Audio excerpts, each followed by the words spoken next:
Luar biasa ya Mas ya, suamiku hebat. ini. Mau lanjut lagi S2. Udah gitu akhirnya kamu kepikiran dong sekarang untuk mengambil asuransi pendidikan untuk S2 Cuman kamu nanti kayak harus kan. lebih ngobrol lebih banyak sih sama Mas Andri. Oh Kira-kira tenang, nanti Mas Ardi kasih teleponnya Mas ya. Gampang, nanti saya tukar pin. Tapi Mas aku pengen tanya deh.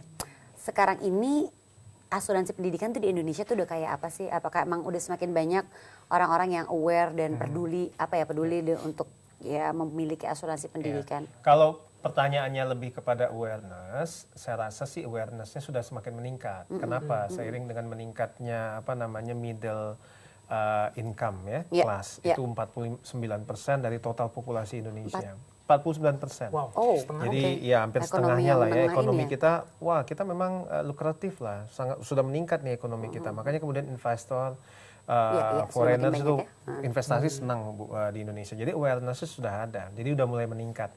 Nah, ini yang kemudian tetap harus kita pertahankan supaya juga terjadi buat yang kelas-kelas yang lain. Karena apa? Karena dengan berinvestasi lah sebenarnya melalui asuransi atau apapun namanya, itu akan membuat sistem pendidikan di Indonesia menjadi lebih baik dan sistem ekonomi kita lebih kuat.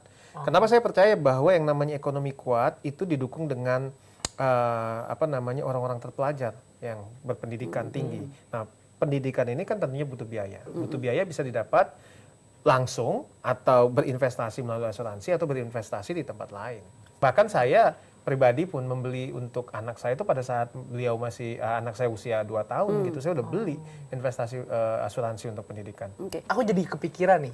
Dede, Udah mulai ini ya, udah mulai. Jadi agak salah kan karena orang ngajarin kita jangan lupa untuk nabung. Dan ternyata nabung kalau aku belajar dulu kan ada inflasi kan. Inflasi kan turun kan lain mata uang. Kalau misalnya dengan berinvestasi bunga tabungan sama inflasi itu masih gedean inflasi. Iya, jadi kalau misalnya ada investasi ini mungkin bisa lebih menguntungkan kali dibanding kita nabung. Mas Haikal nggak ikut yang sebelumnya sih ya, kita ada bicara. Tapi saya nggak akan bicara investasi secara konsep ya. Tapi memang menabung itu juga perlu ya, karena dari liquidnya cepat lah kalau menabungnya segala macam. Nah, kalau ada apa-apa kan kita bisa ambil cepat kan. Betul, tapi kalau mengharapkan dari menabung saja itu kayaknya nggak cukup. Karena apa? Tadi udah disebutkan, belum lagi inflasi, kenaikan harga-harga, kenaikan harga BBM, subsidi segala macam itu akan mempengaruhi ya.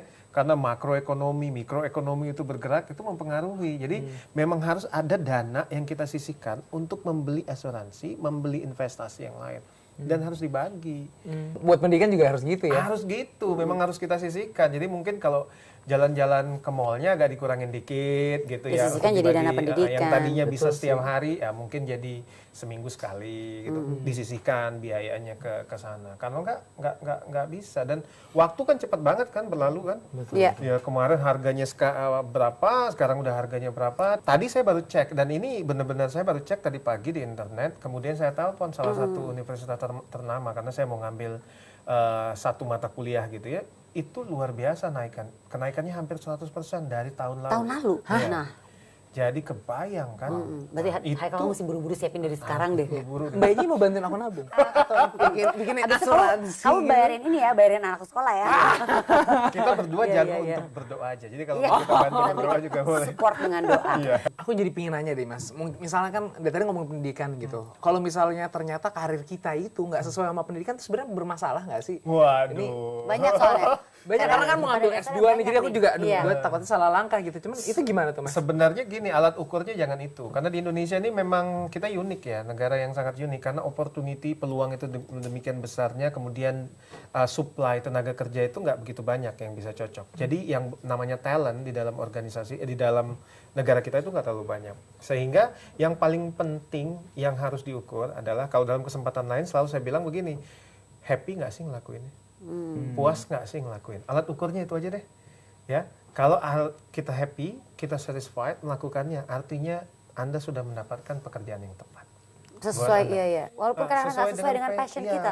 Apa harus sesuai? Latar pendidikan. Iya, kadang-kadang kan kalau misalnya pas antara apa yang kita kerjakan, background pendidikan kita, kemudian dengan passion kita itu namanya perfect match kan. Tapi kan dalam kondisi yang sangat kadang-kadang tuh enormous, nggak mungkin nggak mungkin tiga-tiganya bisa tercapai ya kan. Makanya tujuan akhirnya itu apa? Kata kuncinya happy dulu aja. Happy nggak kita ngerjain. Selama kalau kita ada komplain, misalnya Mas Haikal sekarang ngapain? nyanyi atau jadi pemain Dia sinetron gitu. lagi mau bikin film. Mau bikin film. Nah, happy nggak ngerjainnya gitu. Walaupun sebenarnya kan nggak begitu nyambung dengan pekerjaan kemarin, dengan kuliahnya kan. Nah, happy nggak? Kalau kita merasa happy, oke ya. Dari sini kan at the end of the day kalau Anda tahu Maslow kan ujung-ujungnya ada tuh self actualization sama self esteem.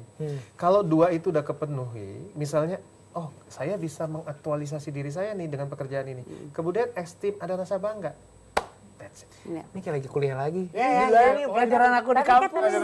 Waduh. Jadi sebenarnya ada batasan usia nggak sih, batasan usia maksimal kita ngambil asuransi pendidikan gitu loh. Karena kan ya niatannya mau ngambil juga, jadi tertarik kan. Tertarik ya? Umur segini masih dapat nggak gitu? Iya, jadi ini aja, saya jawabnya general aja ya. Jadi kalau setiap institusi itu punya kebijakan sendiri-sendiri, nanti mungkin ditanyakan saja dengan ahlinya ya, biasanya dengan perencana keuangan ataupun marketingnya lah ya istilahnya.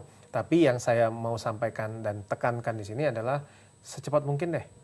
Sedini mungkin untuk mengambil, karena apalagi kalau dari sekarang buat nanti calon. Tapi aku nggak telat bisa ya. menikah. Mungkin nggak telat ya. Iya nggak telat, karena kesadaran dalam asuransi itu harusnya udah sejak lebih muda. Dan juga kalau sedini mungkin jadi nggak berat, Iya kan? Nggak terlalu mahal, iya bener Nggak sih. terlalu mahal. Kalau kita udah mepet banget, buat sekolah kapan ya? Buat sekolah besok. Iya. Tapi aku nggak bisa lama ya. Kenapa, Mas? Iya, karena aku mau bersih rumah kemarin sisa ini ya, aku harus bersihin rumah dulu segala macam.